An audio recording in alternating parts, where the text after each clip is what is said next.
biosourcés organisé par ID4Car.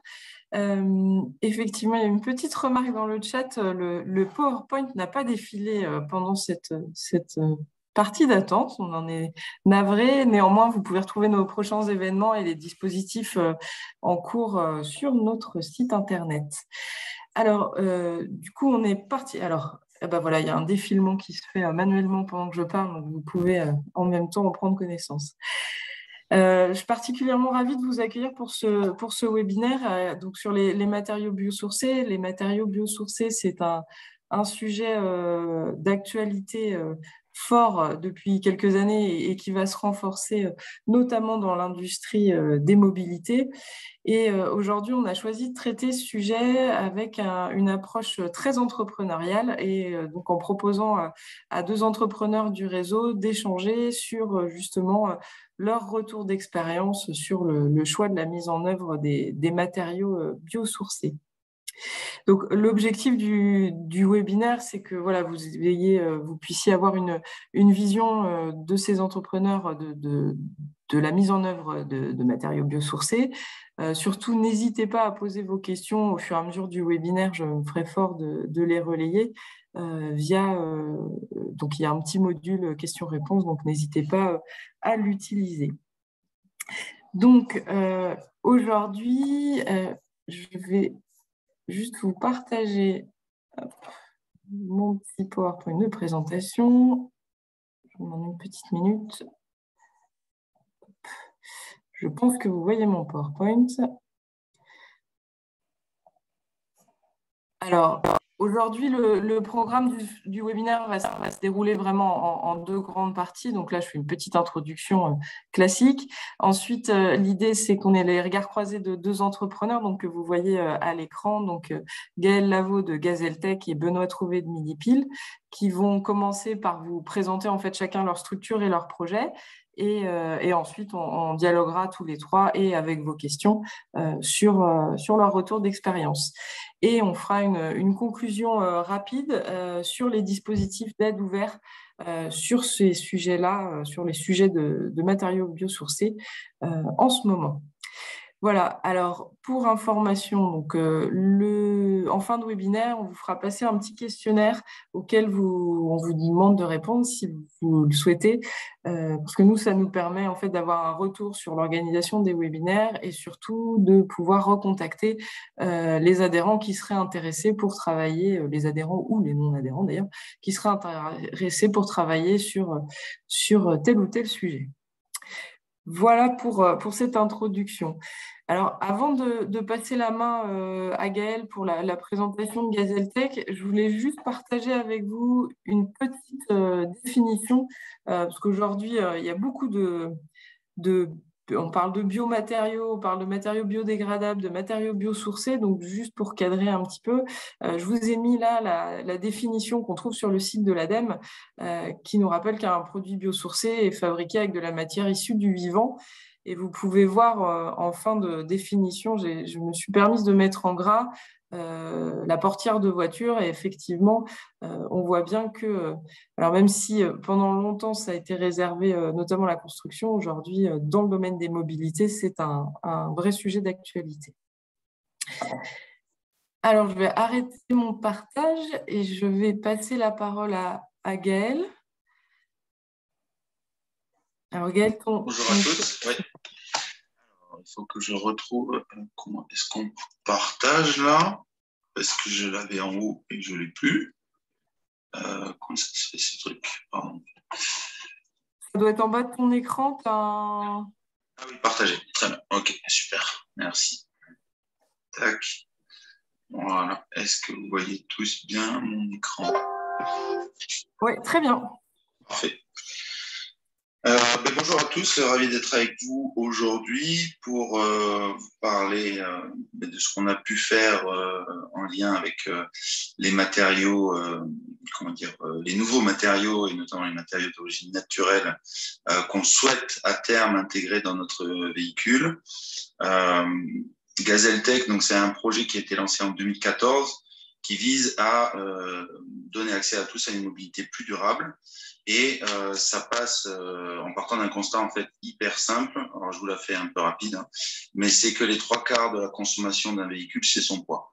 Donc si on veut alléger les véhicules, il faut absolument les alléger, et cela en conservant le confort et la sécurité. Et donc on a développé une technologie de châssis entièrement en matériaux composites qui permet d'une part d'avoir un véhicule beaucoup plus léger, et qui va donc consommer à peu près 40% de moins, quel que soit le moteur qu'on met dedans et l'énergie qu'on utilise pour le faire avancer. Et d'autre part, qui va nous permettre d'avoir un modèle d'industrialisation original, qui est en fait de délocaliser l'assemblage chez nos clients. Donc nous, on ne vend pas des voitures, on vend des micro-usines d'assemblage de voitures et des pièces détachées à destination des concessionnaires, de façon à relocaliser l'assemblage chez eux, en plus de la vente et la maintenance. Donc, ça permettra de créer des emplois là où les véhicules sont utilisés. Alors, quand on a lancé le projet en 2014, les nouveaux matériaux étaient vraiment très nouveaux et pas du tout disponibles on va dire à l'échelle industrielle. Et donc, on est parti sur des solutions tout à fait classiques avec des résines thermodures, avec de la fibre de verre, parce que la fibre de carbone est beaucoup trop chère pour l'automobile grand public. Et donc, on est parti avec ces solutions classiques, mais toujours en gardant un œil sur ce qui se passait à côté, puisque l'objectif, c'est à terme d'avoir vraiment une technologie de châssis entièrement biosourcée, avec des matériaux on va dire, les plus naturels possibles. Donc, typiquement, résine thermoplastique, fibre naturelle et autres. On a tout de même utilisé une résine comment dire, qui était alors, estampillée green, biosourcée, soi-disant, résine époxy. Mais bon, à ce que j'en sais, il y en a à peu près 5% de la composition qui est effectivement issue de composants naturels. Et donc en fait, c'est un peu du greenwashing pour l'instant.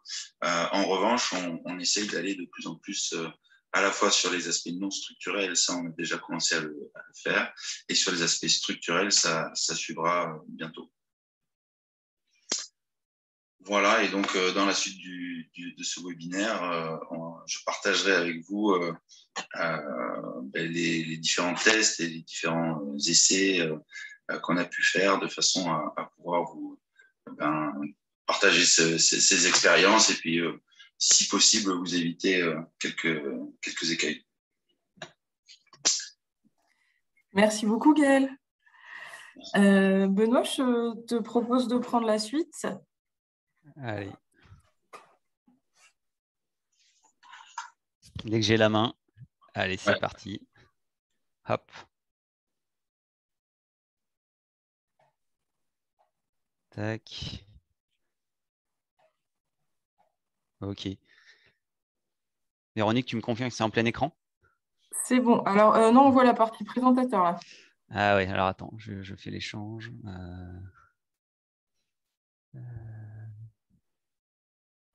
Comment on échange? Attends. Alors, il me semble que c'est dans... On refait. Crac. Partager. Là. Ah, il faut que je range ma petite barre en haut. Et comment on fait ça? En paramètre d'affichage, je crois. Voilà, c'est ça, comme ça. Là, c'est bien là? Non, c'est pareil. Ah, c'est bon. Voilà. Ah non. Voilà, c'est bon. C'est qu'il y a du lag. C'est qu'il y a du lag. Allez, ça marche. C'est parti. C'est parti. Il n'y a pas la barre en plein milieu. Hein. C'est bon, hein, vous voyez bien là. On voit bien. Allez, c'est parti. Alors, donc, du coup, bonjour à tous. Excusez-moi pour le petit problème technique. Midi Pile Mobility. Donc, moi, je suis le fondateur de ce projet. Nous, on a commencé il n'y a pas très longtemps, fin 2020. Donc, on a un peu plus d'un an d'existence. Et nous, on réfléchit sur, en fait, une solution de mobilité pour les centres-villes, périurbains, petites, moyennes agglos, au démarrage à destination des professionnels, je vais vous montrer ça, mais qui fait une réflexion systémique sur les usages. Et donc, c'est ça qu'on apporte au-delà en fait, du véhicule lui-même. Pourquoi on en est arrivé là? Pour simplifier un peu le débat, c'est aujourd'hui ces fermetures de centre-ville, donc les mises en place des zones à faible émission à 2025, où on va discriminer les véhicules par leur vignette CRIT R. Donc on regarde ça de près, on se rend compte en fait que le parc est vieillissant et notamment pas forcément compatible avec ces enjeux-là. Il va y avoir un renouvellement de fonds et important. On peut juste citer le chiffre de 96% des véhicules utilitaires légers qui roulent sur le sol français. Donc les moins de 3,5 tonnes. Donc ça fait à peu près 8 millions de voitures ne pourront plus rentrer dans les ZFE à 2030. Voilà, dans son critère 1 ou plus. Donc du coup, le retournement de marché est vraiment important et sera structurant dans les années qui viennent. Nous, qu'est-ce qu'on fait? On vient positionner une nouvelle catégorie de véhicules entre le vélo cargo et la petite voiture urbaine. Ce véhicule, donc, c'est un véhicule 4 roues, carrossé fermé, qui va rouler à 45 km/h et qui pourra emporter 300 kg de charge utile. Donc, c'est un véhicule beaucoup plus sécuritaire qu'un vélo, avec sa carrosserie fermée. Il est visible, donc ça, c'est un élément important dans le trafic urbain. Un gros travail sur l'efficience énergétique, donc un véhicule très économe, un vrai dromadaire.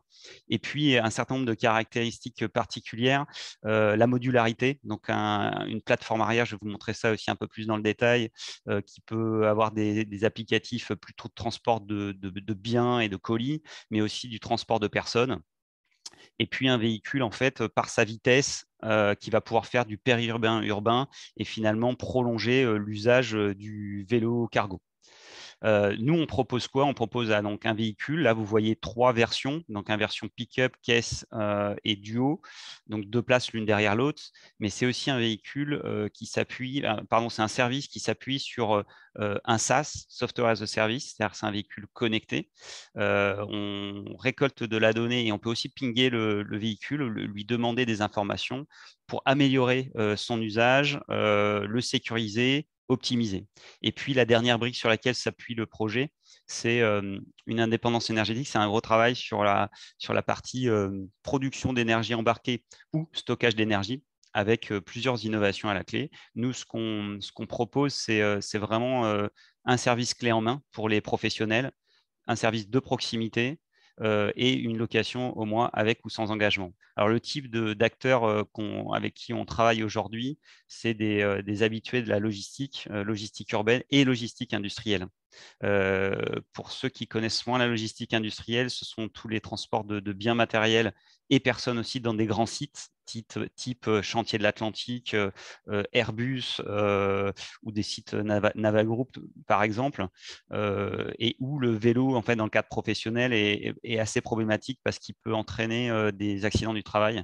Et c'est d'ailleurs le cas sur un certain nombre de sites. Donc aujourd'hui, une solution à pédale qui permet de faire le job dans un niveau de sécurité et aussi de capacité d'emport important, évidemment le bienvenu. Et puis une dernière verticalité qui est autour du transport de personnes sur les agglos, donc auprès de collectivités territoriales, d'acteurs historiques, mais aussi dans un cadre privé d'entreprises pour des logiques de flotte ou des véhicules de service. Toute cette introduction elle est nécessaire pour que vous voyez en quoi, à terme, la partie agrosourcée, biosourcée est importante pour nous. Ici, vous avez donc en colonne les différents concurrents avec qui on a l'habitude de se comparer. Tout à gauche, le vélo cargo. Tout à droite, le véhicule utilitaire léger. Donc là, on prendra un véhicule utilitaire léger diesel. Et puis au milieu, deux véhicules un peu proches de nous, la solution Ono, qui est une solution allemande, et puis Goupil, qu'on connaît un peu par chez nous, qui est très utilisé par les communautés d'agglo pour les services techniques. Nous, ce qu'on vient apporter, c'est un TCO, un Total Cost of Ownership, pardon, donc un coût à l'usage assez faible en comparatif. Donc, c'est du tout compris.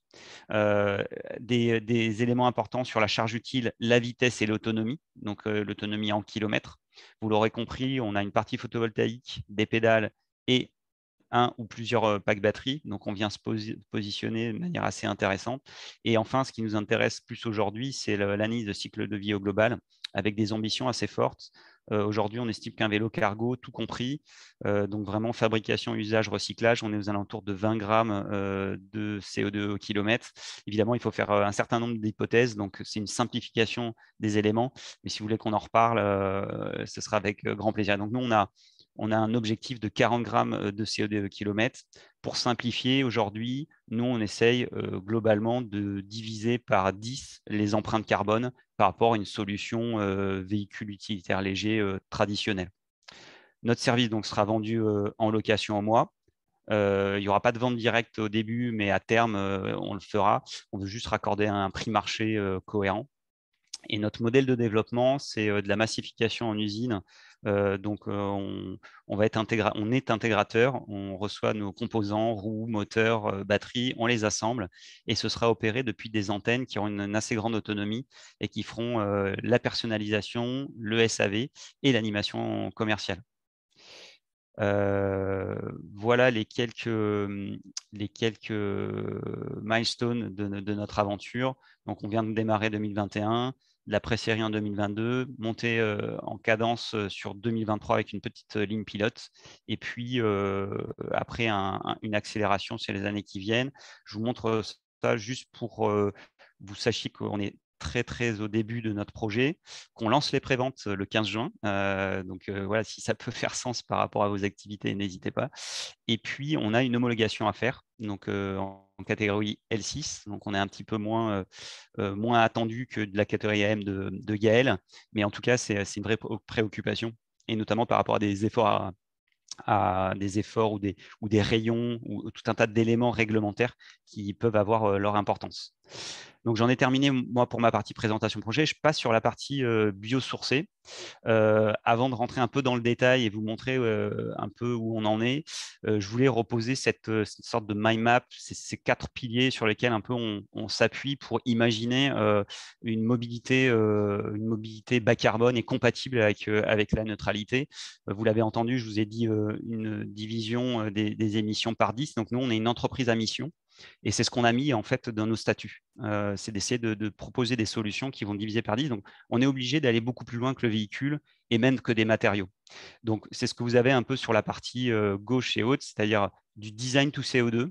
C'est le terme générique qu'on utilise pour dire en fait qu'on n'arrête pas de designer, non seulement avec des contraintes réglementaires, de performance, d'agrément, mais la partie émission CO2 est une obsession constante. À chaque fois qu'on fait un choix, on le bench et on regarde en fait ces émissions du puits à la roue pour pouvoir savoir si ce sera une solution compatible avec la neutralité. À côté, la sobriété. Alors, on a un petit véhicule, on a fait ce choix-là. On pense que la majorité des véhicules sont suboptimaux, c'est-à-dire au-dessus de l'optimum, au-dessus du vrai besoin. Et c'est vrai que c'est un mindset qu'on a aujourd'hui. On dimensionne non pas notre véhicule par rapport à notre besoin majoritaire, mais par rapport à notre besoin le plus capacitaire. Donc nous, on est vraiment en contre-pied de ça. Et derrière, la flexibilité est donnée par le fait que c'est un service et donc le véhicule peut évoluer, non seulement dans sa taille, ses capacités d'emport, mais aussi ses autonomies. Les 2 derniers points qui sont hyper importants pour nous, et là, on va rentrer dans le cœur du sujet, c'est la partie engagement communautaire, et je le rapprocherai en fait de l'économie de la fonctionnalité. C'est-à-dire, c'est un véhicule qui va être loué. Et l'idée, c'est que c'est nous qui vont assumer en fait les coûts d'entretien. Derrière, on est très objectivé à ce que ce véhicule en fait soit réparable très facilement et soit très très peu coûteux à l'usage finalement. Et la partie communautaire est importante pour nous parce que on a envie que ce soit un vrai véhicule à vivre qui puisse être assez polyvalent. Et finalement, on se rend compte dans le vélo cargo, c'est assez difficile. Si vous êtes cycliste, c'est très courant de rencontrer des cyclistes qui ont 5 vélos dans leur garage pour les 5 usages qu'ils ont dans leur semaine, et c'est juste pas possible. Donc l'idée, c'est de pouvoir avoir un véhicule à pédale qui répond à tous ces usages. Et le dernier point, c'est l'industrialisation. On a évidemment envie de relocaliser. C'est une tendance forte, il va falloir y aller. On voit ce que peut provoquer sur une industrie de l'automobile des ruptures d'appro, serait-ce que de quelques composants. On vient bloquer complètement en fait la livraison de centaines, milliers de véhicules. Donc l'idée, c'est de se relocaliser. Et nous, on a une ambition forte en fait de recréer ou de participer à recréer des filières au plus proche de nous. Alors, un composite, on y vient dans le détail, c'est des fibres, une matrice, donc une résine, et puis, on va dire un peu de technicité, un peu de mise en œuvre. Il y a éventuellement des couches de surface, il y a éventuellement des ajouts dans la résine pour lui donner des caractéristiques particulières. Et ça nous fait un composite. Donc, nous, on travaille sur des fibres, donc filière chanvre charentaise. L'idée, c'est de recréer une filière chanvre en Charente. Je vais détailler un petit peu. Donc, on a plusieurs partenaires pour ça. Donc, ça, c'est un travail qu'on a entamé, qui a fait l'objet en fait d'une dépose de l'appel à projet produits biosourcés et biotechnologie industrielle auprès de l'ADEME, donc multipartenaire, et un travail en parallèle sur des résines. Donc, c'est une partie on va dire, de réponse à la problématique qui va arriver dans un second temps. On ne peut pas tout faire en même temps, pour aller à terme sur des composites entièrement agro-sourcés pour le coup. Donc dans bio, j'entends matière naturelle. Elle peut éventuellement venir de la roche, elle peut venir finalement d'autres sources que de l'agriculture. Et donc nous, on veut vraiment avoir des molécules, on va dire des chaînes carbonées de surface. Et donc, en fait, les filières agro-sourcées sont relativement intéressantes. En plus, on est des lieux où la production agricole est importante et on a plein de gisements, que ce soit par la partie des forêts, mais donc là, on est en train de partir du champ, mais on a aussi des résidus agricoles, notamment du monde viticole. Pour poser le débat, si on compare en fait des solutions traditionnelles avec des solutions sur lesquelles on voudrait aller, vous avez à gauche en fait des solutions actuelles, dont le feuilleté ABS PC, c'est ce qu'on retrouve sur toutes les carrosseries d'un véhicule traditionnel ou du polypro. Alors Gaël, lui, a déjà franchi une étape en allant sur du composite, plutôt intéressant en termes de masse. Et puis, de l'autre côté, nous, on va sur donc, de la fibre naturelle, des résines agro-sourcées et même des noyaux pour faire des sandwichs, des noyaux recyclés ou agro-sourcés. Comment on se positionne sur les deux propositions? Évidemment, le poids, on essaye d'être encore mieux sur des solutions composites par rapport à des solutions plastiques, donc avec des mises en œuvre en thermoformage ou bien en injection. Le prix aujourd'hui, c'est une vraie question. Donc là, vous avez bien vu, j'ai mis on est vraiment à T0, on est au début du développement, mais c'est un des enjeux. Aujourd'hui, l'ACV est déjà au trait et on a des super études d'impact qui montrent que franchement, c'est une vraie solution d'avenir. La disponibilité, on n'a pas les filières, il faut tout créer.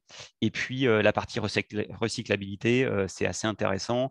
On va même sur des résines qu'on voudrait thermoplastiques. Donc, ce sont des résines dans la mise en œuvre qui sont éventuellement un peu plus difficiles que des thermodures, mais qui ont la caractéristique de pouvoir être recyclables, donc refondus, réinjectés, mais surtout réparables.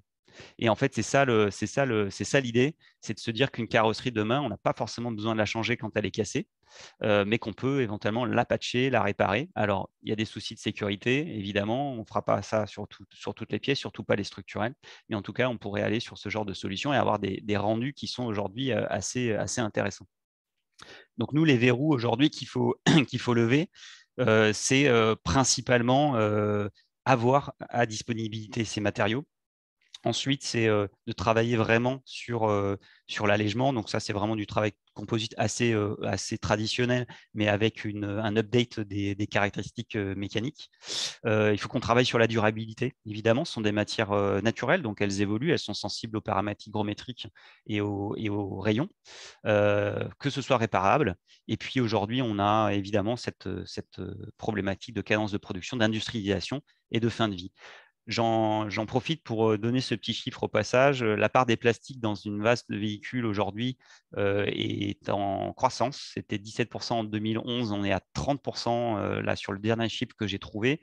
Et vous savez qu'on a l'objectif de devoir recycler en masse nos véhicules à 95%. Alors le texte dit même 85% avec 10% de valorisation. Donc, on est au trait sur la fabrication. Par contre, personne ne regarde ce qui se passe en fin de vie. Et on a des chiffres qui sortent aujourd'hui. On sait qu'on a un taux d'évaporation du parc automobile européen qui est de l'ordre accrochez-vous, de 50%. C'est-à-dire qu'aujourd'hui, un véhicule en fin de vie, taux de possession moyenne à peu près 10 ans et demi. Donc, les véhicules ont souvent une deuxième, une troisième, une quatrième vie. Et la moitié des véhicules qui sont produits en Europe, en fait, sortent d'Europe. Donc, ils ne sont pas recyclés ici. Nous, ce qu'on fait, donc on travaille sur des éléments de carrosserie. Je vous montre un peu plus dans le détail. Là, vous avez des panoplies de carrosserie. On va travailler sur des portes. Donc, c'est du composite assez classique. On est dans la phase où on fait du démonstrateur échelle 1. On est en train de s'engager avec les producteurs parce que derrière, eux aussi veulent être sûrs que leur marchandise en fait sera utilisée. On va utiliser du tissu, on va dire, produit, décardé, processé et tissé plus ou moins en Charente, puisqu'on doit faire on a des solutions de raccordement. Et à terme, notre idée est évidemment d'être un acteur en bout de chaîne qui assure du volume et donc qui permet à terme de maîtriser toute la chaîne d'approvisionnement. Voilà, je profite de cette tribune pour vous montrer un petit peu la magie et vous dire combien on est tombé amoureux du chanvre. Non pas parce qu'on pourrait faire avec des variétés de chanvre qui ont une petite molécule particulière, mais plutôt en fait cette plante qui peut en fait déjà dépolluer des sols. Elle a cette caractéristique-là. Elle est très peu gourmande en eau. Elle peut s'adapter à énormément de climats. Donc, on peut en cultiver en Charente parce qu'historiquement, on avait les corderies royales sur Rochefort. Et donc, en fait, c'était un savoir-faire local, mais qui pourrait tout à fait se planter dans d'autres territoires. Et vous allez voir la carte de France, aujourd'hui, on en a partout. Cette plante, elle a le miracle, en fait, de pouvoir être d'avoir plein de coproduits, c'est-à-dire vous la produisez pour faire des graines. Donc déjà, vous pouvez faire de l'huile, de l'alimentaire, des cosmétiques, tout un tas de choses avec ça. Vous avez ce qu'on appelle la chènevotte, pardon, qui permet de faire de la litière pour animaux, du bâtiment, du paillage, voilà, tout un tas d'usages. Et nous, on s'intéresse en fait à la partie fibre, donc la tige qui se redécompose. On peut faire des tiges courtes, des tiges longues pour faire soit du textile, soit du composite. Voilà, notre idée étant vraiment de faire de la transformation en local pour du double débouché et derrière, évidemment, de rémunérer nos agriculteurs avec des possibilités de développement économique assez importants.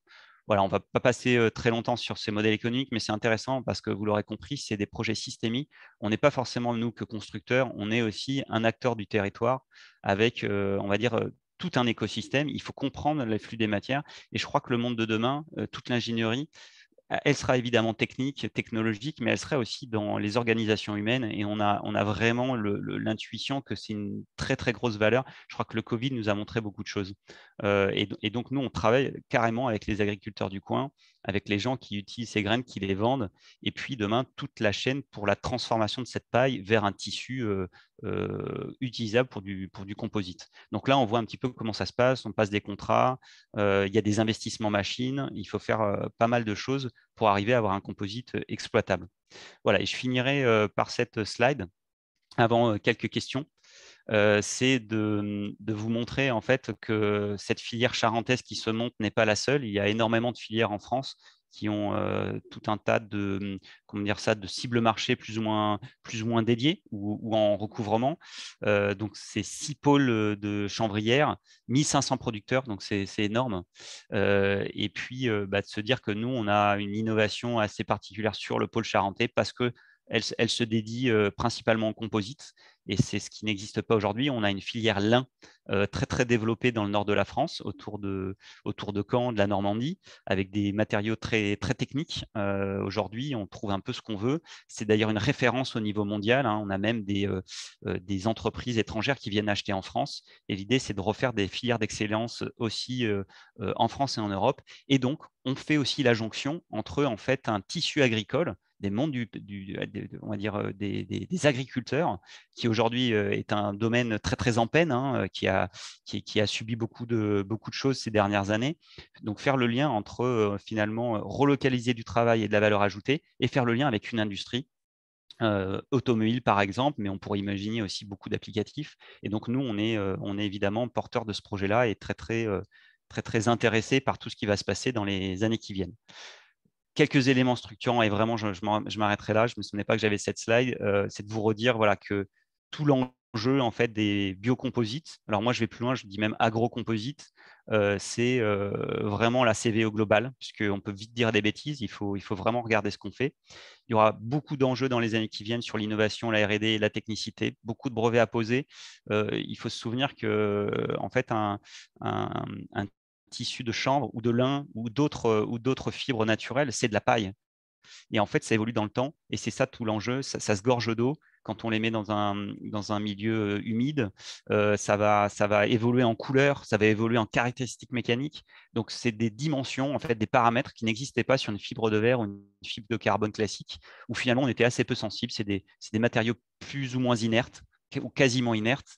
Et finalement, on s'en accommodait très bien. On a développé toute une industrie là-dessus. Et aujourd'hui, il faut réapprendre.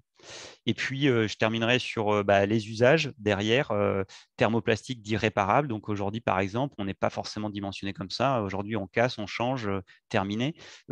Quelle implication ça a sur les business models, comment ça va être organisé, quelles sont les qualifications des réparateurs, etc. Vous l'aurez vu, une vraie question de filière et d'acteurs avec des écosystèmes complets à remonter. Et puis, la question de l'industrialisation. Encore une fois, si vous devez déshumidifier une fibre pour derrière faire des milliers de mètres carrés de carrosserie, ce n'est plus du tout les mêmes installations. Et donc, derrière, il y aura des investissements importants à faire. Voilà, je vous remercie de votre attention. Et puis, du coup, je suis dispo pour répondre à vos questions. Merci beaucoup, Benoît. Donc, effectivement, vous avez pu voir les projets de Gazeltech et de Midipil. Je pense que c'est intéressant aussi de reposer le contexte et de voir aussi qu'on est à deux moments de la construction de chacune des entreprises qui sont assez différentes. Ce que je vous propose, c'est qu'avant qu'on passe sur les questions qu'on avait préparées ensemble, c'est de prendre les questions qui ont été posées par les participants, notamment une première question pour Gaël sur l'endroit où a été faite la conception des voitures Gazelle. Où est faite? Pardon. Oui, bon, alors oui, en fait, on conçoit tout en interne. Nous, on a notre propre bureau d'études et on est donc à Blanquefort, en périphérie de Bordeaux. Et donc, on a aujourd'hui un bureau d'études et puis un atelier dans lequel on fabrique tous nos prototypes. Voilà. Donc, après, on y va progressivement. C'est vrai que on a très envie d'aller vers le naturel, mais comme l'a souligné Benoît, il y a un certain nombre de questions qui sont importantes. Pardon, je déborde un peu de la question, mais je trouve ça important à souligner. En tout cas, pas important à souligner, mais en tout cas, disons qu'on a une approche un peu plus réservée sur la question, que Midipil qui y va à fond, et c'est très bien. Il faut y aller. Mais voilà, nous, on est parti vraiment de l'approche coût. Parce que il faut aujourd'hui pas se voiler la face. Les fibres naturelles ont un coût qui reste important. Et c'est vrai que nous, on a été assez pragmatique là-dessus et on a essayé d'avoir une solution de suite en ligne de coût avec le produit qu'on souhaitait sortir, mais ça évolue assez rapidement. Merci Gaël. Alors, on a d'autres questions, notamment sur les synergies qui pourraient se faire avec d'autres domaines, comme par exemple les travaux qui sont réalisés sur les matériaux composites des éoliennes. Est-ce que ces travaux-là pourraient répondre à vos besoins ou non? Alors, je vous vois tous les deux hocher de la tête, donc je propose que Gaël, tu continues, puis Benoît complète. Ok. Oui, mais nous, on suit de ça de près. Effectivement, on voit beaucoup dans le nautisme et l'éolien aujourd'hui sur des toutes petites séries, finalement, des solutions très intéressantes qui se développent à base de fibres naturelles, de thermoplastique, de résine thermoplastique et autres. Et donc ça, typiquement, c'est des choses qui sont très intéressantes et je pense qu'il faut suivre. Après, il y a un réel enjeu d'industrialisation pour nous qui est à la fois la capacité de la filière à fournir des quantités. Et ça, je sais que, alors sur le champ, je suis assez peu renseigné, mais je sais que sur le lin, ça arrive à maturité, et notamment avec des matériaux qui sont stables en caractéristiques mécaniques. Et puis, il y a un vrai enjeu ensuite de production et de fourniture en quantité de ces matières. Donc ça, c'est en train d'évoluer aussi. Et donc, c'est tout à fait normal que ça démarre par des applications, on va dire, haute valeur ajoutée, que ce soit du nautisme de course ou autre, ou de l'éolien. Et puis c'est vrai que ça va progressivement redescendre, je pense, vers des applications où les coûts sont un peu plus, on va dire, surveillés que dans ces domaines-là. Très bien, Oui, merci Gaël. ouais, moi je dirais que nous on surveille aussi ce qui se fait dans l'éolienne parce ils ont un petit peu d'avance, ils ont un vrai terrain de jeu. Une éolienne c'est assez technique, hein, il faut transporter, donc il faut industrialiser. Déjà c'est des grandes pièces, donc il y a toute la partie indus qui a été traitée. C'est des pièces qui vont rester en extérieur, souvent dans du salin éventuellement. Donc c'est vrai qu'on regarde. Après on n'a pas du tout de recul sur un certain nombre d'éléments, notamment le vieillissement et puis la fin de vie. Donc on commence à avoir les premières pales, mais pas sur ces technos. Donc voilà, je pense que c'est toujours la limite de l'exercice avec des technologies naissantes et des filières en construction.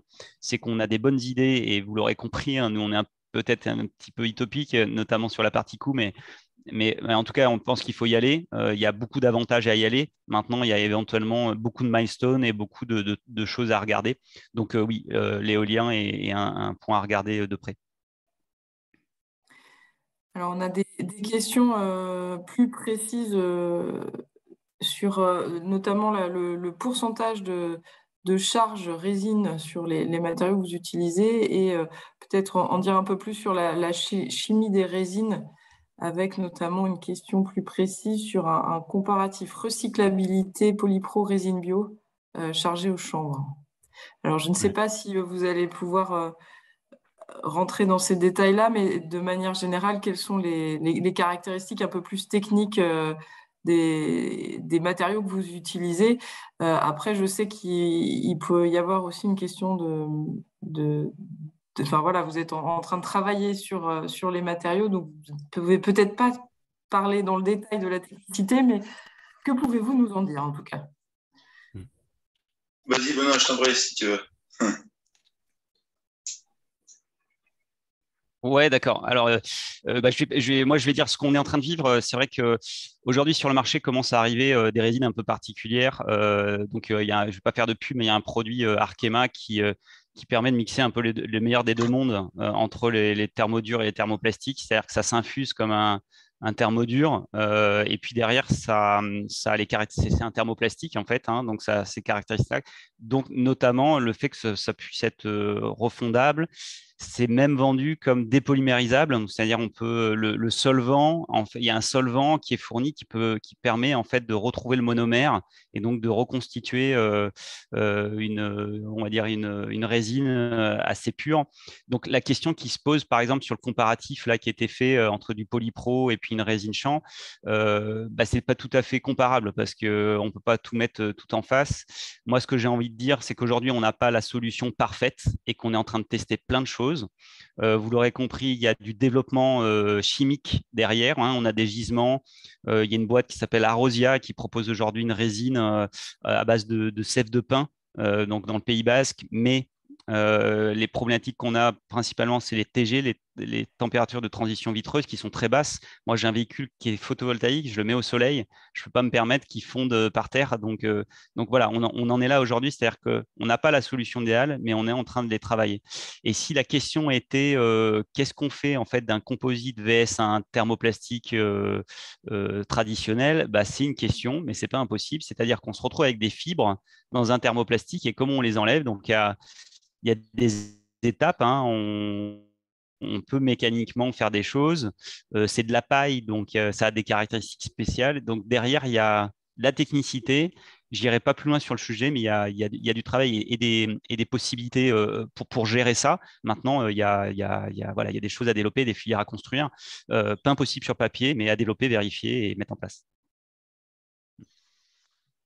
Si pour compléter ce que vient de dire Benoît, en fait, la question du pourcentage de fibres que vous allez avoir dans le composite.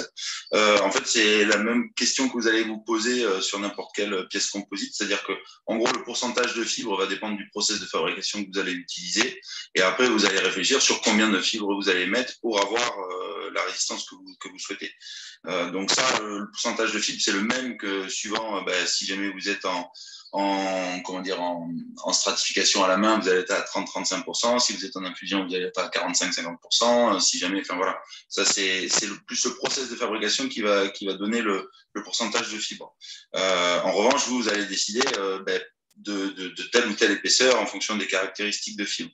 Alors un des intérêts qu'on a eu nous à partir sur de la fibre de verre comparé à de la fibre de carbone, c'est que finalement les caractéristiques mécaniques sont relativement proches des fibres naturelles, et donc ça veut dire qu'on peut switcher assez facilement entre la fibre de verre et les fibres naturelles. Si jamais on était parti sur le carbone, mais il aurait fallu envisager de mettre beaucoup plus de matière pour retrouver les mêmes propriétés de la pièce. Donc ça c'est assez intéressant. Et après, ça fait le lien un peu aussi avec la question sur le polypro. C'est-à-dire qu'un polypro, aujourd'hui, ça a typiquement des raideurs qui sont bien inférieures à ce que vous avez aujourd'hui sur des résines, qu'elles soient des résines thermodures, quoi, et sur les résines thermoplastiques qui arrivent. Donc, en gros, par contre, ça a d'autres propriétés, c'est beaucoup plus déformable, donc ça absorbe pas mal les chocs, enfin, il y a plein d'autres propriétés. Donc, en fait, là, on retourne vraiment dans une question plus classique matériaux composites, finalement. Quelle est ma priorité sur ma pièce, quel est mon cahier des charges, et du coup, vers quel matériau je vais m'orienter pour remplir ces cahiers des charges-là. Typiquement, Polypro, c'est vachement bien pour tout ce qui est pièces d'aspect qui vont subir des petits chocs, des choses comme ça. Mais par contre, sur la pièce structurelle, c'est compliqué, quoi. Voilà. Merci. Je vous propose qu'on continue sur les questions liées on va dire, au matériau en lui-même. On a des questions notamment, est-ce que le bambou pourrait convenir? Est-ce qu'il y a des Alors travaux ouais, sur ce sujet-là? on a pas mal regardé cette question. Et ben, c'est une réponse difficile, mais ça rejoint une autre question qui était avez-vous un cabinet extérieur pour faire de l'ACV? Le bambou aujourd'hui, c'est une problématique principale de filière. C'est-à-dire que oui, il a des promesses en termes de caractéristiques mécaniques, sauf qu'aujourd'hui, on a des caractéristiques assez faibles dans nos pays tempérés, notamment France. C'est un bois qui est issu de pousses tropicales. Donc nous, on a 2-3 endroits en France. C'est produit à Anduze, là, je sais, dans le Gard, il y a des caractéristiques un peu intéressantes. Mais derrière, en fait, il y a du traitement. C'est des bois qu'il faut sécher, qu'il faut monter en température, donc il y a un process un peu poussé, donc pas impossible, mais clairement pour une filière à grande échelle sur du grand volume, c'est une solution qu'il faut écarter aujourd'hui. Par contre, voilà, si vous êtes motivé pour monter la filière, nous on a d'autres facilités dans notre territoire, on a fait d'autres choix, mais ce serait une fibre qui pourrait très bien convenir. C'est juste une question de filière. Ok. Alors, toujours Je peux répondre dans la foulée sur fabrication du tissu de lin. Voilà, il se posait la question, est-ce qu'on pourrait utiliser les filatures? Voilà. Alors oui, évidemment, je ne sais pas si vous l'avez vu, mais moi j'ai un backup, c'est-à-dire pour la résine, pour le tissu, j'utilise du lin en attendant. Et puis pour la résine, j'utilise voilà, des choses qui existent sur le marché déjà.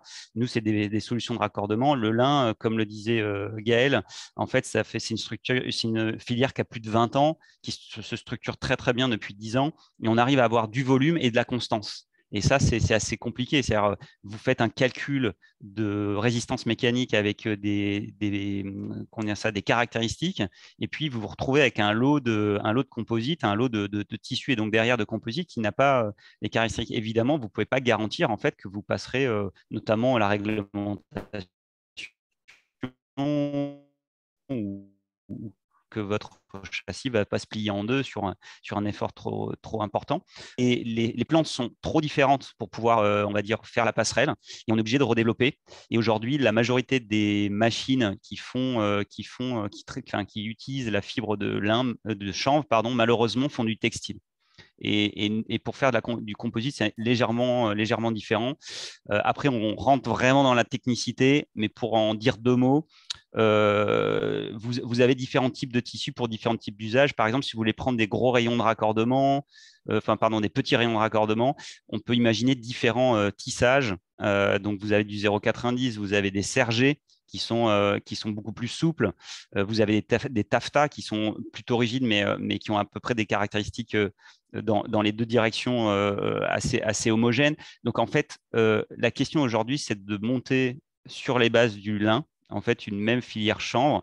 Le chanvre est un tout petit peu moins performant que le lin, mais il a d'autres avantages.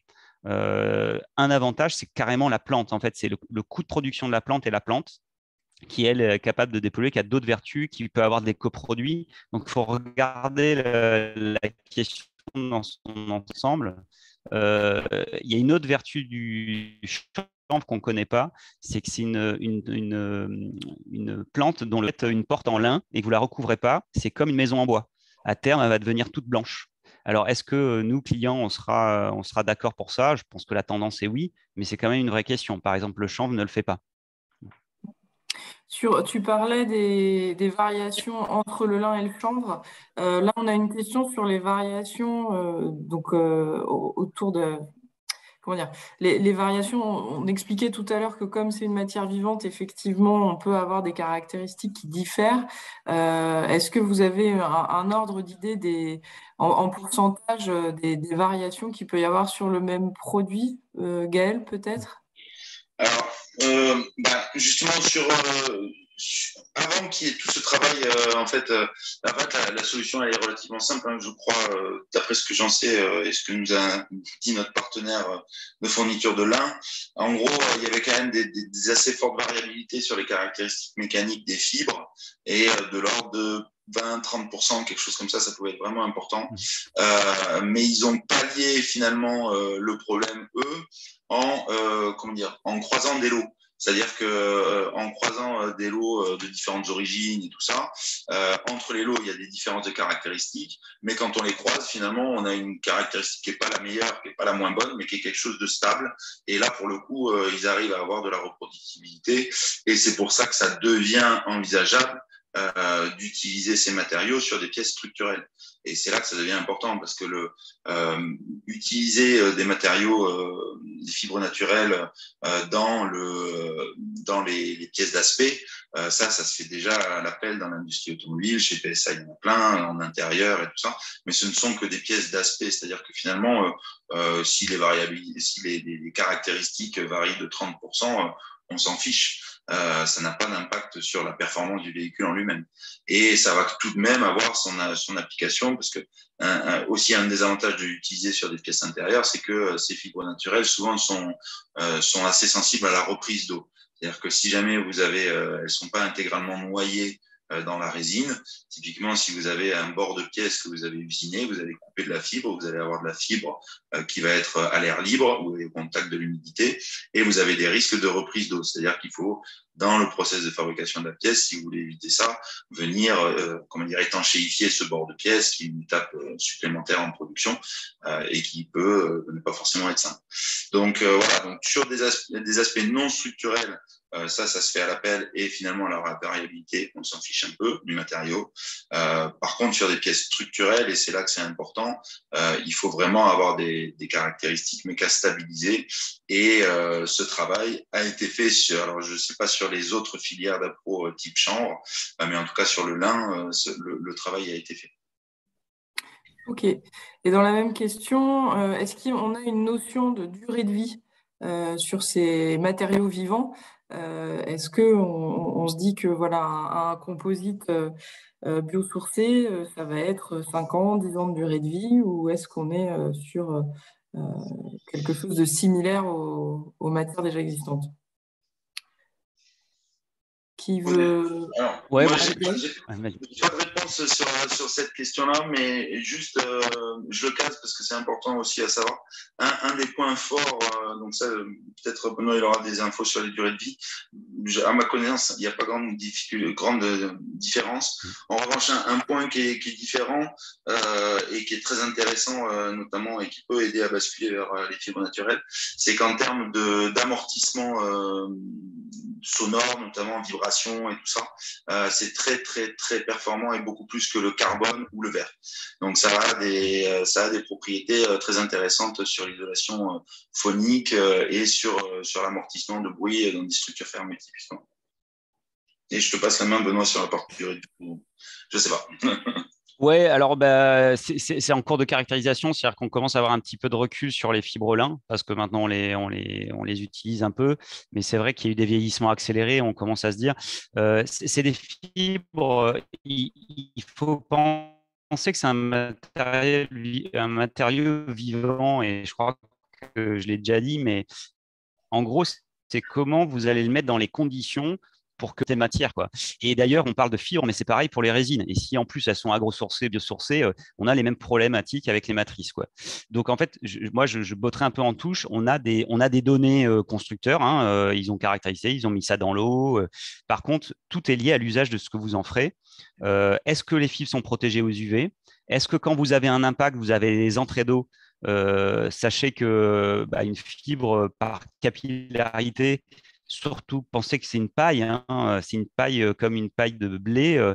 Vous mettez de l'eau d'un côté, ça se diffuse dans toute votre pièce, ça pourrit. Évidemment, là, les caractéristiques, elles sont plus vraiment là. Ça délamine, ça vous fait des gros gonflements.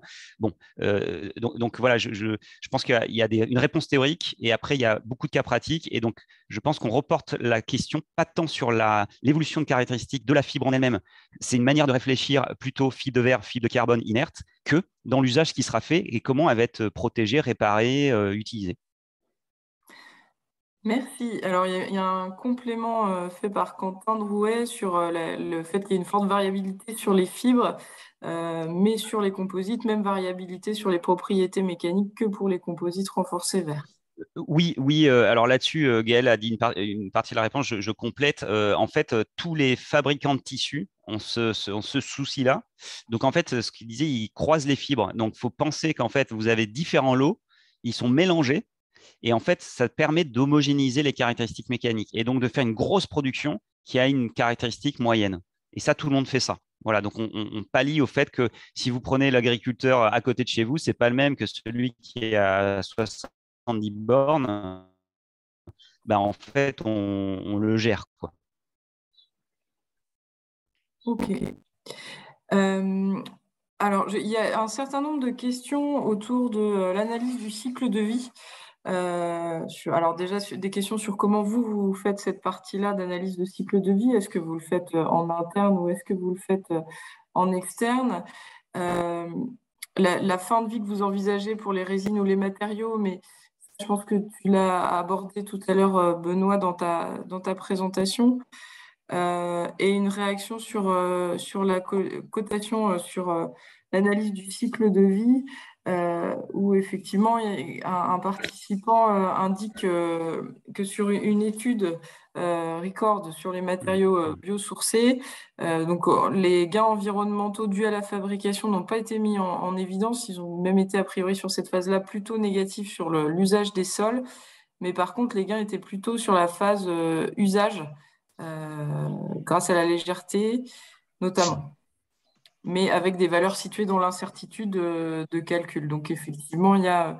Alors, je propose qu'on ne rentre pas forcément dans le débat maintenant, mais effectivement, il y a, j'imagine, enfin, pas j'imagine, mais il y a une controverse toujours sur les positionnements sur ces sujets-là. Alors, par contre, je pense qu'on peut revenir sur l'analyse de cycle de vie. Est-ce que ce sont des choses que vous travaillez en interne, que ce soit chez Midipil ou chez Gazeltech?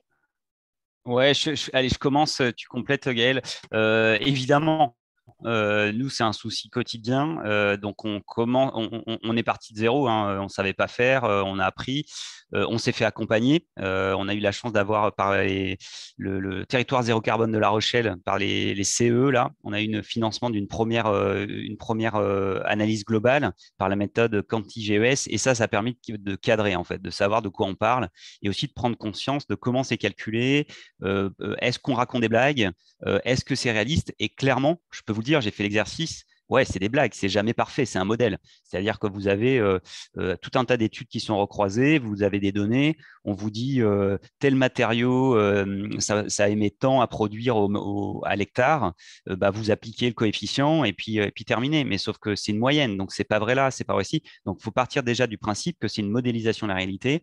Mais je pense que c'est une technicité qui augmente, c'est-à-dire qu'on a de plus en plus de connaissances, de bases de données, et donc je pense qu'à terme, on saura beaucoup mieux maîtriser ça. Ensuite, une fois qu'on s'est dit ça sur les bases de données et la modélisation, c'est le cycle de vie, il n'est jamais exactement comme vous l'avez prévu. Donc, vous faites des hypothèses, surtout à notre stade. Imaginez, on n'a même pas un business model tout à fait abouti. Puis moi je ne vends encore rien, j'espère bientôt, mais du coup, je ne sais pas en fait comment ça va se passer. Est-ce qu'il va falloir que je me déplace pour aller réparer? Est-ce que mes utilisateurs vont pouvoir s'auto-réparer? Ça fait un impact complètement différent. Donc c'est vachement dur de répondre. Dire que nous, on est très précis là-dessus et on embarque en fait de la donnée pour pouvoir avoir du feedback et des records en temps réel pour savoir un peu ce qui se passe dans notre véhicule et pouvoir en fait ajuster nos émissions au kilomètre quasiment en temps réel. Donc ça, c'est un vrai souci. Donc nous, on est câblés pour ça, mais j'entends que c'est important. Et il y avait une deuxième partie de question qui était sur oui, étude d'impact et c'était pas valorisable, bah, ça peut arriver. Moi, je dis pas que le biosourcé est une solution définitive et magique pour tout le monde. On a des solutions polyester fibre de verre, probablement, qui pour un certain nombre d'usages font très bien le job. Et ça me permettra de conclure là-dessus. Pensez que le composite, c'est aussi du gain. Alors, c'est un coût supplémentaire, mais c'est du gain parce qu'en fait, vous intégrez des fonctions que vous auriez dû traiter par ailleurs. Et donc, c'est un peu la même histoire de l'ACV. C'est toujours, on regarde souvent des coûts ou des émissions brutes, mais on ne regarde jamais derrière ce que ça permet d'éviter. Je n'ai pas de réponse. Chacun se fera son avis. Mais en tout cas, je pense que dans le composite, c'est une vraie réflexion qu'il faut avoir. Et moi, aujourd'hui, clairement, on a fait le calcul de payer 4 fois plus cher ma carrosserie que si elle était en polypro ou même en fibre de verre polyester, bah moi, ce n'est pas l'enjeu parce que derrière, c'est du serviciel et quelque part, je sais le valoriser par d'autres moyens. Donc voilà, on en arrive dans ces paradigmes où bah, ça commence déjà à être rentable ou à être possible, en tout cas sur le papier, et maintenant, il ne reste plus qu'à le tester. Merci Benoît. Gaël, je ne sais pas si tu veux compléter l'analyse de cycle de vie. Vous travaillez dessus en interne ou Nous, on a fait des estimations en interne. On n'a pas, et ça fait partie de la suite du projet. On doit missionner des professionnels là-dessus et des cabinets qui font ça très bien. Parce que, comme disait Benoît, c'est quand même très technique et il y a beaucoup de paramètres à prendre en compte.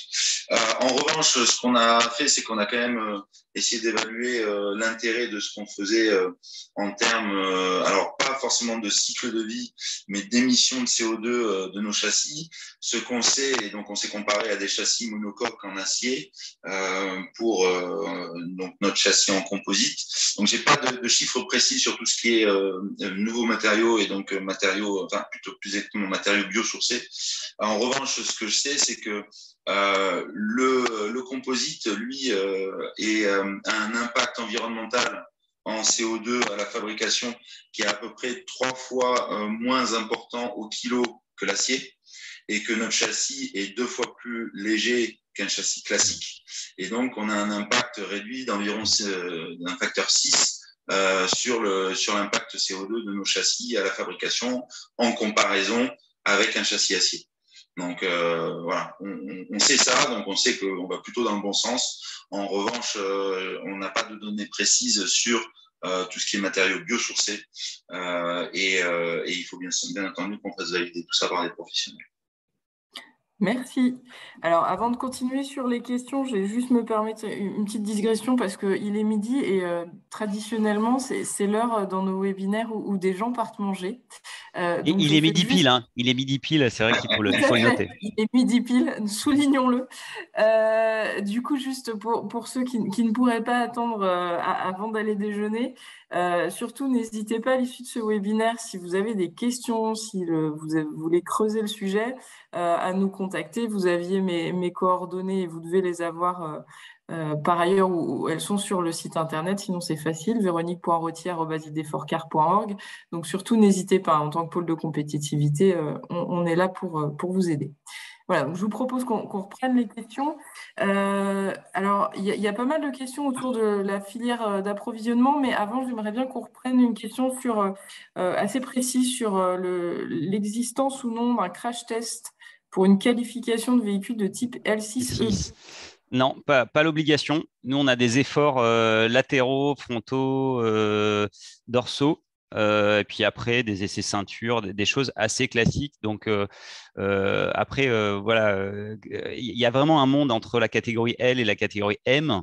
Moi, j'ai l'habitude de dire, je me compare à Gaël. Et je dis que nous, on a un projet 10 fois moins compliqué, mais c'est à peu près les ordres de grandeur sur du L6. Il faut être sérieux, il faut que vous lisiez la réglementation. Donc 168-2013, c'est pas mal, mettez-la sur votre table de nuit pour les nuits d'insomnie. Mais non, on n'a pas énormément de choses, mais quand même, on en a. Voilà. Ok. On a une autre question sur l'existence ou non d'une filière qui proposerait des blocs en matériaux biosourcés usinables pour remplacer des bruits de plastique standards. Alors, ça vous laisse perplexe, j'ai l'impression. Ouais, c'est un peu complexe et je pense pas que. Enfin, il y a plein d'opérateurs qui fabriquent du composite, qui peuvent vous fabriquer des trucs sur demande et qui commencent à utiliser des fibres naturelles typiquement. Donc, vous pouvez très bien leur demander tout un tas de choses. Et il y en a à Bordeaux, il y en a partout en France, quoi. Hein. Si jamais vous avez besoin d'adresses, n'hésitez pas.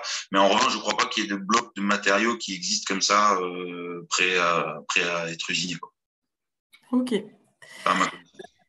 Alors, dans des questions très précises, on a aussi, est-ce que vous voyez une alternative au plastique type A12? Alors, je vous avoue que Bah, alors, je sais pas, alors, pardon, mais je connais pas les caractéristiques particulières du PA12. Donc, j'aurais du mal à répondre à la question.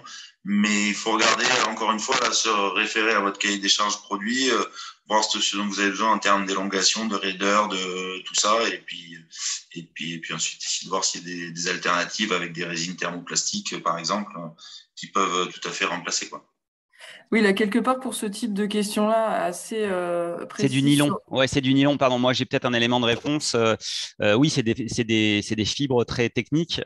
Aujourd'hui, sachez que, alors il y a des brevets. Je ne sais pas si c'est Dupont et Nemours sur celle-là aussi, mais en gros, c'est quand même des années de chimie pour arriver là. Aujourd'hui, on parle de la nature, quoi. Donc la nature fait des choses fantastiques, mais il faut aussi qu'on aille la valoriser. J'ai entendu parler d'un PA12 naturel. Faut que vous regardiez sur le net. Je sais plus. Técamine, je crois que ça s'appelle. Il y a des choses qui existent. Par contre, je n'ai pas testé. Il y a clairement sur tout ce qui va être… si vous cherchez… alors, vous, les participants au webinaire, vous cherchez effectivement à travailler sur un type de matériau précis et voir ce qui pourrait exister en biosourcé, on peut vous aider à regarder quel fournisseur pourrait vous répondre. Et puis sinon, ce qui est peut-être plus intéressant, c'est de reprendre éventuellement les démarches. Effectivement, on retombe sur une démarche de sourcing de fournisseurs qui va être assez classique. Aujourd'hui, vous l'aurez compris, on est avec deux entrepreneurs, donc nous aurions eu un académique parmi nous, il aurait peut-être eu un état de l'art un peu plus complet sur l'existence ou non de solutions de remplacement, entre guillemets, pour tous les matériaux, mais ce n'est pas le cas. Donc là, je vous incite à nous recontacter par la suite sur ce type de sujet. Alors, avant de reprendre les questions sur la filière, il y a une question liée à la protection des fibres aux UV. Est-ce qu'il y a des traitements particuliers? Ah oui, traitement anti-UV, ça existe. Donc, soit on met un gel coat, soit on a des peintures. En gros, il faut enlever les rayonnants. Voilà, tout simplement. Ok. Est-ce qu'il y a des... Alors, pareil, je ne sais pas si vous allez être en capacité de répondre, mais est-ce que vous savez dans l'état de l'art s'il y a des avancées significatives dans les matériaux pour la fabrication additive? Oui. Oui. Ouais. Vas-y, Gaël. Ok. Ouais, alors, je suis pas spécialiste, mais en tout cas, nous, on a testé des choses et ça marche pas trop mal comment dire, de fil avec, en fait, de la sciure de bois un peu à l'intérieur. Et donc, ça permet de faire des impressions type bois, en tout cas marron, et avec une partie de la matière qui est issue qui est naturelle, quoi. Mais voilà. Après, je sais pas s'il y a encore des résines ou des plastiques entièrement biosourcés, ça je sais pas. Alors, on a une question. Pardon, Ouais, vas-y, pardon, Benoît. complément.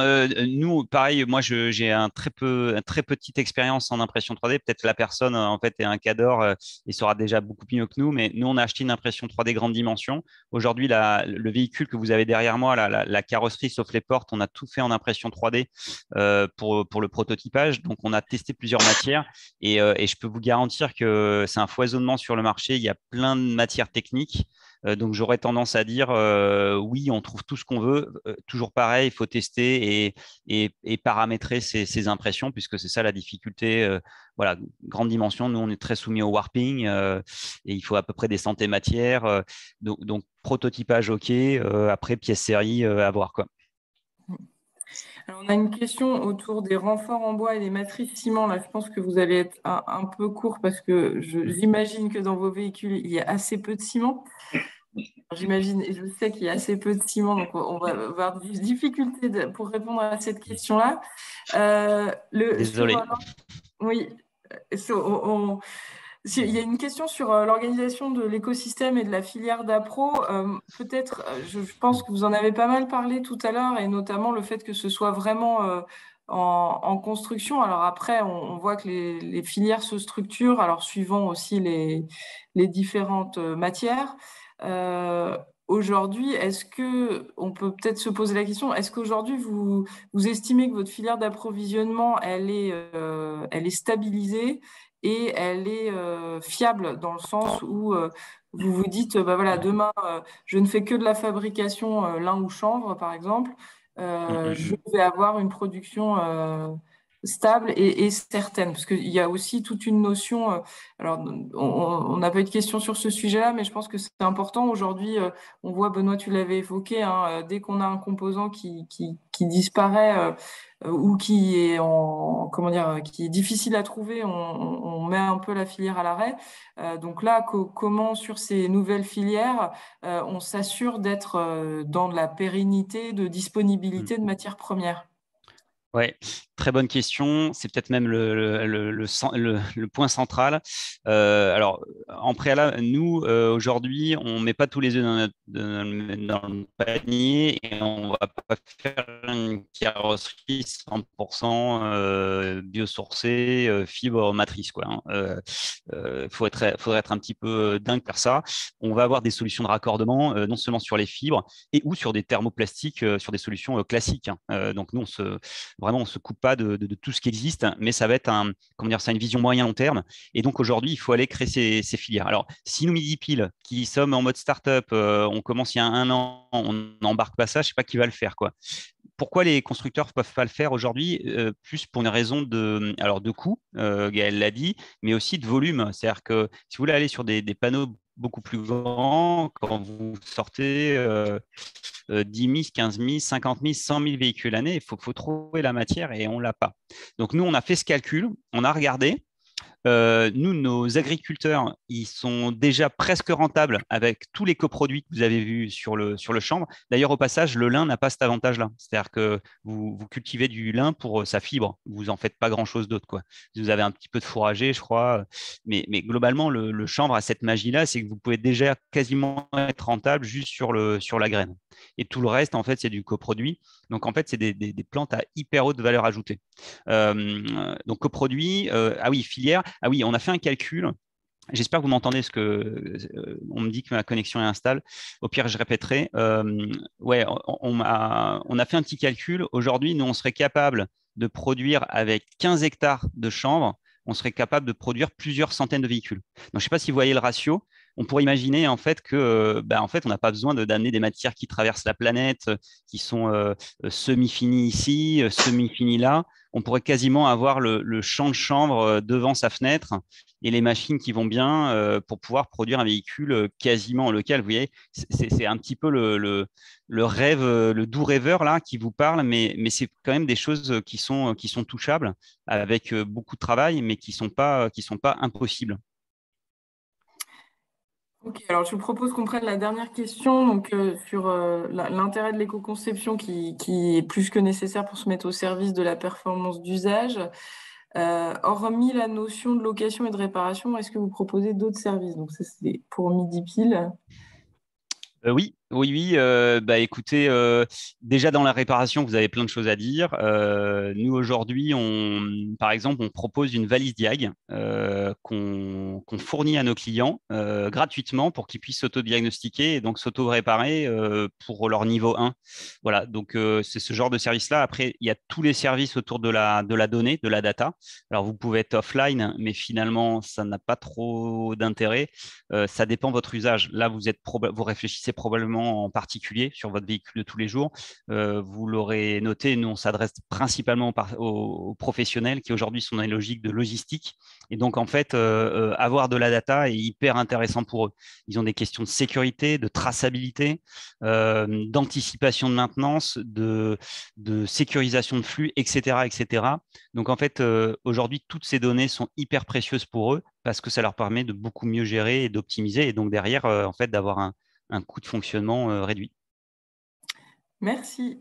Allez, une petite dernière question très précise. C'est la marque de l'imprimante 3D grande dimension qui semble intéresser. Eh Euh, ben, je répondrai en privé. Il n'y a pas de souci. Je ne vais pas faire de pub pour un ou d'autres Très bien. constructeurs. Ouais. Ok. Eh bien, écoutez, merci beaucoup, messieurs, pour votre participation et vous êtes prêtés à ce jeu de, on va dire, du témoignage sous base de réponses aux questions. C'était un petit peu nouveau et je pense que c'était aussi intéressant. Donc, merci beaucoup à tous les Merci deux. beaucoup. Merci. Merci. Ouais. Mm. Alors, ce que je vous propose de finaliser le webinaire. Alors, on va vous envoyer le petit questionnaire pour que vous puissiez un petit peu nous donner vos retours. Et puis, je vais en profiter moi aussi pour vous présenter en fait les dispositifs, dont un dont a parlé Benoît, euh, qui, euh, qui sont en cours actuellement. Donc, je voudrais juste rappeler qu'effectivement, IDForca, on est vraiment à disposition de nos membres pour travailler et vous aider à monter vos projets, notamment d'innovation. Donc, n'hésitez pas à nous contacter. Et donc, je meuble pendant que je partage mon écran, que vous devriez voir.